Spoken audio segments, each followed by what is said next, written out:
ഈ കാണുന്നത് ഒരു വെയർ ഹൗസ് അല്ല.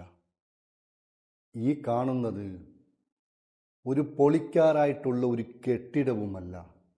മറിച്ച് ഈ ത്രിതല പഞ്ചായത്ത് തിരഞ്ഞെടുപ്പിൽ UDFും LDFും ഒരുപോലെ ആയുധമാക്കിക്കൊണ്ടിരിക്കുന്ന മുൻ പ്രധാനമന്ത്രി അടൽ ബിഹാരി വാജ്പേയിയുടെ പേരിലുള്ള മധൂർ പഞ്ചായത്തിൻ്റെ ഭരണസിരാ കേന്ദ്രത്തിന് തൊട്ടടുത്തായിട്ടുള്ള അടൽജി കമ്മ്യൂണിറ്റി ഹാളാണ്. കോടികൾ ചിലവഴിച്ച ഈ കമ്മ്യൂണിറ്റി ഹാൾ ഇന്നും മധൂർ പഞ്ചായത്തിലെ ജനങ്ങൾക്ക് ഉപയോഗപ്രദമല്ല എന്ന വസ്തുത നാം കാണേണ്ടതുണ്ട്. ഈ ആഴ്ചയിൽ വീക്കെൻഡ് ചർച്ച ചെയ്യുകയാണ്. എന്ന് തീരും ഇതിൻ്റെ പണി? ആരാണ് ഇതിന് ഉത്തരവാദി? വീക്കെൻഡിൻ്റെ പുതിയൊരു എപ്പിസോഡിലേക്ക് എല്ലാവർക്കും സ്വാഗതം.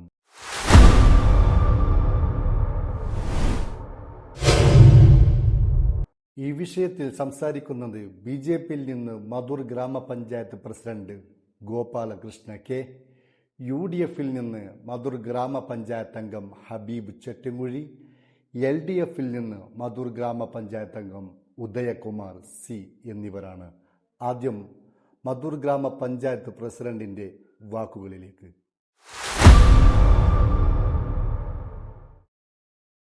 മധൂർ ഗ്രാമപഞ്ചായത്ത് 46 വർഷമായി BJPൻ്റെ കയ്യിൽ. അപ്പോൾ ഈ 46 വർഷവും BJPക്ക് വേണ്ടിയിട്ട് വോട്ട് ചെയ്ത എല്ലാവർക്കും നന്ദി അറിയിച്ചു കൊള്ളുന്നു. മധൂർ ഗ്രാമപഞ്ചായത്ത് 46 വർഷം കഴിഞ്ഞു. ഇനി 50ാമത്തെ വർഷത്തിലേക്കാണ് പോകുന്നത്. അപ്പോൾ ഇത് 50ാം വർഷം പോകും. എന്നത്തെ ഭരണം BJP കിട്ടും. പിന്നെ ഇപ്പോൾ അടൽജി ഹാളിനെ പറ്റിയിട്ട് UDF LDFും ആൾക്കാർ അത് അടൽജിൻ്റെ പേരിൽ ഉണ്ടായ ഒരു ഇതാണ്. അത് പ്രധാനമന്ത്രിക്ക് തന്നെ ഒരു ചീത്തപ്പേരാണ് എന്ന് പറഞ്ഞിട്ട് UDF LDF പറയുന്നുണ്ട്. ഒന്നുമല്ല, ആ ഇതിൻ്റെ പരിപാടിക്ക് ഇത് റിപ്പയറിക്ക് പൈസ വെച്ചിട്ടുണ്ട്. അത് UDFിൻ്റെ ആൾക്കാർക്കും LDFിൻ്റെ മെമ്പർമാർക്കും അറിയുന്നതാണ്. അത് വെച്ചിട്ടുണ്ട്. അത് എടുത്ത കോൺട്രാക്റ്റുകാരൻ കുറച്ച് ഡിലേ ആയി.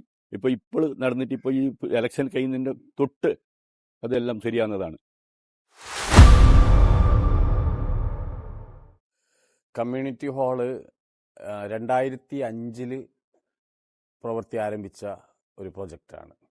ഇപ്പോൾ 2025 BJP ഭരണകൂടത്തിൻ്റെ വികസനത്തിൻ്റെ കാഴ്ചപ്പാടിനെ പറ്റിയിട്ടാണ് അത് മനസ്സിലാക്കി തരുന്നത്.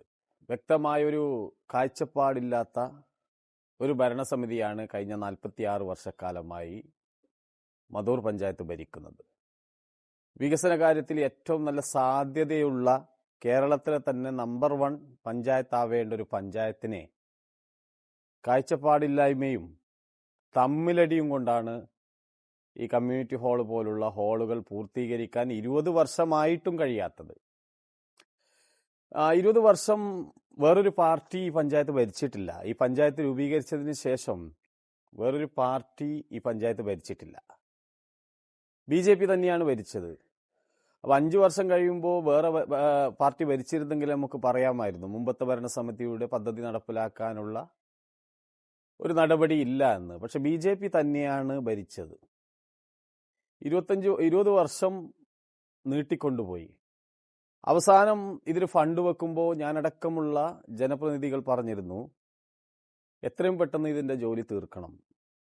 ഇവിടുത്തെ സാധാരണക്കാരനായ അല്ലെങ്കിൽ പാവപ്പെട്ടവർക്ക് കല്യാണം കഴിക്കാൻ അടക്കം സൗകര്യമുള്ള ഒരു ഹാളായി ഇത് മാറണം. അനുദിനം വർദ്ധിച്ചു കൊണ്ടിരിക്കുന്ന ചെലവുകളിൽ നിന്ന് കല്യാണ മണ്ഡപങ്ങൾക്കൊക്കെ ലക്ഷങ്ങളാണ് പല ആൾക്കാരും വാങ്ങുന്നത്. ഒരു നീതിപരമായിട്ടുള്ള ഒരു മീഡിയം നിലയിൽ തുക വാങ്ങി സാധാരണക്കാരനും പാവപ്പെട്ടവനും നൽകാമെന്നാണ് ഞങ്ങളൊക്കെ പറഞ്ഞത്. എന്നിട്ടും ഇതിൻ്റെ ജോലി തീരുന്നില്ല. BJP ഇതിനെ ഒരു കറവ പശുവാക്കി മാറ്റിയിരിക്കുകയാണ്. ഇതിൽ ഹിഡൻ അജണ്ടയുണ്ട്. BJP നേതൃത്വം പോലും ഇതിനൊക്കെ കണ്ണടിച്ചിരിക്കുകയാണ്. ജില്ലാ നേതൃത്വമായാലും സംസ്ഥാന നേതൃത്വമായാലും കണ്ണടിച്ചിരിക്കുകയാണ്. അപ്പോൾ എനിക്ക് പറയാനുള്ളത്, 46 വർഷക്കാലം ഇവിടുത്തെ സാധാരണക്കാരായ പാവപ്പെട്ടവരായ ജനങ്ങൾ ഇവർക്ക് ഭരണം നൽകി. ജനങ്ങൾക്ക് ഇവർ എന്ത് തിരിച്ചു നൽകി? കൃത്യം 46 വർഷം എന്ന് പറയുന്നത് ചെറിയ കാലയളവല്ല. ഒരു ഭരണസമിതിക്ക് കൃത്യമായി പദ്ധതികൾ നടപ്പിലാക്കി ഏത് രീതിയിലുള്ള പദ്ധതികളും നടപ്പിലാക്കാൻ പറ്റുന്ന ഒരു ദീർഘമായിട്ടുള്ള വർഷമാണ്. ഇത്രയും വർഷം നൽകിയിട്ടും ഒരു വികസന കാഴ്ചപ്പാടില്ലാത്ത ഒരു ഭരണസമിതി ആയതുകൊണ്ടാണ് ഇത്തരം പദ്ധതികൾ ഇവിടെ നടക്കാതെ പോകുന്നത്. ഇത് ഒരു ഒരു ഒരു ഉദാഹരണം മാത്രമാണ്. നിങ്ങൾ പഞ്ചായത്തിന്റെ വിവിധ ഭാഗങ്ങളിൽ പോയാൽ വികസനത്തിന്റെ കാഴ്ചപ്പാടില്ലായ്മ അല്ലെങ്കിൽ അതിലൊന്നും ഒരു താല്പര്യമില്ല. ആകെ വേണ്ടത് സീറ്റിലിരിക്കണം, ഭരണം കൈയാളണം, ആ രീതിയിൽ മാത്രമാണ്. ഒരു പാർട്ടി കമ്മിറ്റി ആക്കിയിട്ടാണ് ഇതിനെ മാറ്റുന്നത്. മറിച്ച് ഇത് ജനങ്ങൾക്ക് വേണ്ടിയിട്ട് ജനങ്ങളാൽ തെരഞ്ഞെടുക്കപ്പെടുന്ന ഒരു ഭരണസമിതി ജനങ്ങൾക്ക് വേണ്ടി ഒന്നും ചെയ്യുന്നില്ല എന്നതാണ് അവസ്ഥ. ഈ 5 വർഷം പാർട്ടിക്ക് തന്നെ ബോധ്യപ്പെട്ടിട്ട് ഈ ഭരണസമിതിയിലെ പല ആൾക്കാരോടും രാജിവെക്കാൻ പോലും പറഞ്ഞിരുന്നു. പക്ഷേ പാർട്ടിയെ ചില മുതലാളിമാരും ചില ആൾക്കാരും ഒരു കൂട്ടം ആൾക്കാർ ഹൈജാക്ക് ചെയ്തിരിക്കുന്നു എന്നാണ് ഞാൻ മനസ്സിലാക്കുന്നത്. ജനങ്ങളൊക്കെ നിരാശയിലാണ്. ജനങ്ങൾ വലിയ നിരാശയിലാണ്. കാരണം ഇതൊന്ന് മാറിക്കിട്ടണമെന്ന് ജനങ്ങൾ ആഗ്രഹിക്കുന്നുണ്ട്. ഇവിടുത്തെ ഇപ്പോൾ തെരഞ്ഞെടുപ്പിന്റെ പ്രചാരണാർത്ഥം പല വീടുകളിലും പോകുമ്പോൾ മനസ്സിലാവുന്നത് ഈ ഭരണസമിതി ഒന്ന് ഈ അഴിമതിയിൽ മുങ്ങിയ, സ്വജനപക്ഷപാതത്തിൽ മുങ്ങിയ ഈ ഭരണസമിതി ഒന്ന് മാറിക്കിട്ടണമെന്ന് ജനങ്ങൾ ആഗ്രഹിക്കുന്നുണ്ട്. ആ മാറ്റം മധൂർ പഞ്ചായത്തിൽ ഇപ്രാവശ്യം ഉണ്ടാവും തീർച്ചയായും. മധൂർ പഞ്ചായത്തിനകത്തെ BJP ഭരണത്തിന്റെ ദീർഘവീക്ഷണമില്ലായ്മയുടെയും ജനങ്ങളോടുള്ള പ്രതിബദ്ധതയില്ലായ്മയുടെയും ഏറ്റവും വലിയ ഉദാഹരണമാണ് മധൂർ പഞ്ചായത്തിനകത്തെ കമ്മ്യൂണിറ്റി ഹാളിന്റെ നിർമ്മാണം. നിരവധി വർഷമായി കോടിക്കണക്കിന് ഉറുപ്പിക ചെലവഴിച്ചുകൊണ്ട് പൂർണ്ണസജ്ജമായ ഒരു കമ്മ്യൂണിറ്റി ഹാൾ നിർമ്മിക്കുക എന്ന ലക്ഷ്യത്തിലേക്ക് അല്ലെങ്കിൽ അതിൻ്റെ ഒരു പരിസമാപ്തിയിലേക്ക് ഇതുവരെയും എത്തിയിട്ടില്ല എന്ന ദുരവസ്ഥ മധൂർ പഞ്ചായത്തിനകത്തുണ്ട്. കോടിക്കണക്കിന് ഉറുപ്പികയാണ് ഈ ഒരു കമ്മ്യൂണിറ്റി ഹാളിന് വേണ്ടി ഇതുവരെയും ചെലവഴിച്ചത്. പക്ഷേ അതിൻ്റെ ഗുണങ്ങളൊന്നും സാധാരണ ജനങ്ങൾക്ക് ലഭ്യമാകുന്നില്ല എന്നുള്ള ദുരവസ്ഥ നമുക്ക് മുമ്പിലുണ്ട്. എന്താണ് ഇതിന് കാരണം? BJPയുടെ തമ്മിലടിയും ദീർഘവീക്ഷണമില്ലായ്മയും അതുപോലെ തന്നെ ജനങ്ങളോടുള്ള പ്രതിബദ്ധതയില്ലായ്മയും ഒക്കെയാണ് ഇതിനുള്ള പ്രധാനപ്പെട്ട കാരണം.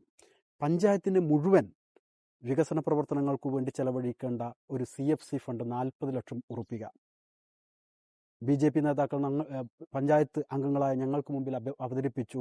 ഈ തുക എത്രയും കമ്മ്യൂണിറ്റി ഹാളിൻ്റെ പൂർണ്ണസജ്ജമായ ഒരു കമ്മ്യൂണിറ്റി ഹാളിൻ്റെ പുനർനിർമ്മാണത്തിന് വേണ്ടി അല്ലെങ്കിൽ അതിൻ്റെ ഓൾട്ടറേഷന് വേണ്ടി ഉപയോഗിക്കാം എന്ന് പറഞ്ഞു. പക്ഷേ ബോർഡ് യോഗത്തിൽ ഞങ്ങൾ അവസാനം അത് സമ്മതിച്ചെങ്കിലും 40 ലക്ഷം ഉറുപ്പിക അവസാനം ആ ചെലവഴിച്ച തുകയും പാഴായി പോകുന്ന നിലയിലേക്ക് കാര്യങ്ങൾ പോയി. പല സാമഗ്രികളും ഘടിപ്പിക്കുക, അത് പിന്നീട് കളയുക, പല ഉപകരണങ്ങളും കൊണ്ടുവരിക, പിന്നെ അത് പാഴാക്കി കളയുക എന്ന നിലയിൽ പാവപ്പെട്ട ജനങ്ങളുടെ നികുതിപ്പണം മുഴുവൻ പാഴാക്കി കളയുന്ന നിലയിലേക്ക് ഈ ഭരണകൂടം പോകുന്നു എന്നത് അത്യധികം പ്രതിഷേധാർഹമായിട്ടുള്ള കാര്യമാണ്. ഇങ്ങനെ ഒരു മുൻ പ്രധാനമന്ത്രിയുടെ, മുൻ BJP നേതാവിൻ്റെ, അതായത് അടൽ ബിഹാരി വാജ്പേയിയുടെ പേരിനെ തന്നെ കളങ്കപ്പെടുത്തുന്ന നിലയിലേക്ക് ഈ കമ്മ്യൂണിറ്റി ഹാളിൻ്റെ പ്രവർത്തനവുമായി മധൂർ പഞ്ചായത്തിനകത്തെ BJP ഭരിക്കുന്ന ഒരു പഞ്ചായത്ത്, BJP നിയന്ത്രണത്തിലുള്ള പഞ്ചായത്ത് ഭരണസമിതി പോകുന്നു എന്നത് ഒരു തികച്ചും പ്രതിഷേധാർഹമായിട്ടുള്ള കാര്യമാണ്. നോക്കൂ, ഈ ഒരു ദുരവസ്ഥക്കെതിരെ വളരെ വലിയ ഒരു പ്രക്ഷോഭവും പ്രതിരോധവും ഉയർന്നു വരേണ്ടതായിട്ടുണ്ട്. ഈ വരുന്ന തെരഞ്ഞെടുപ്പിൽ ഈ ഒരു വിഷയം ഞങ്ങൾ ജനങ്ങൾക്ക് മുമ്പിൽ അവതരിപ്പിക്കുകയാണ്. ജനങ്ങളുടെ നികുതി പണം പാഴാക്കിക്കളയുന്ന ഒരു ദീർഘവീക്ഷണവുമില്ലാത്ത ഒരു ഭരണത്തിനെതിരെ ആണ് ഈ തെരഞ്ഞെടുപ്പിലെ മുഖ്യ പോരാട്ടം. അത് ഞങ്ങൾക്ക് ഉയർത്തിക്കാട്ടാവുന്ന, BJP ഭരണത്തിനെതിരെ ഉയർത്തിക്കാട്ടാവുന്ന ഒരു തെളിവാണ്, ഒരു പ്രതിഷേധത്തിൻ്റെ ഒരു സൂചകമാണ് ഈ കമ്മ്യൂണിറ്റി ഹാൾ. അതുകൊണ്ട് തന്നെ വരുന്ന തെരഞ്ഞെടുപ്പിൽ ഇടതുപക്ഷ ജനാധിപത്യ മുന്നണിയെ നിങ്ങൾ ഭരണമേൽപ്പിക്കുകയാണെങ്കിൽ തീർച്ചയായും പൂർണ്ണസജ്ജമായിട്ടുള്ള സാധാരണ ജനങ്ങൾക്ക് ഉപകരിക്കുന്ന, സാധാരണ ജനങ്ങൾക്ക് അവരുടെ ആവശ്യങ്ങൾക്കും പൊതു ആവശ്യങ്ങൾക്കും അതുപോലെ തന്നെ കുറഞ്ഞ ചെലവിൽ കല്യാണം, മറ്റ് പരിപാടികൾ നടത്തുന്നതിനാവശ്യമായിട്ടുള്ള ഒരു കമ്മ്യൂണിറ്റി ഹാൾ ഞങ്ങൾ നിർമ്മിച്ചെടുക്കും. ഈ കമ്മ്യൂണിറ്റി ഹാളിനെ തന്നെ ഞങ്ങൾ സജ്ജീകരിച്ചെടുക്കുമെന്നുള്ള ഒരു വാഗ്ദാനം കൂടി ഈ തെരഞ്ഞെടുപ്പ് കാലത്ത് ഞങ്ങൾ ജനങ്ങൾക്ക് മുമ്പിൽ വെക്കുകയാണ്. മധൂർ പഞ്ചായത്തിൻ്റെ പ്രബുദ്ധരായ വോട്ടർമാരോട് പറയാനുള്ളത് അത് തന്നെയാണ്. നമ്മളുടെയൊക്കെ നികുതിപ്പണം കൊണ്ടുണ്ടാക്കിയ ഈ കമ്മ്യൂണിറ്റി ഹാൾ ഇനിയും ഉപയോഗശൂന്യമാവാൻ പാടില്ല. അത് തീരുമാനിക്കേണ്ടത് നിങ്ങൾ തന്നെയാണ്. അത് തീരുമാനിക്കാനുള്ള അവസരമാണ് ഈ തെരഞ്ഞെടുപ്പ് എന്നത് നിങ്ങളെ ഓർമ്മപ്പെടുത്തുകയാണ്. വീക്കെൻഡിൻ്റെ ഈ എപ്പിസോഡ് ഇവിടെ അവസാനിക്കുകയാണ്. അടുത്തയാഴ്ച പുതിയൊരു അധ്യായമായി നമുക്ക് വീണ്ടും കാണാം. അതുവരേക്കും ബൈ ബൈ.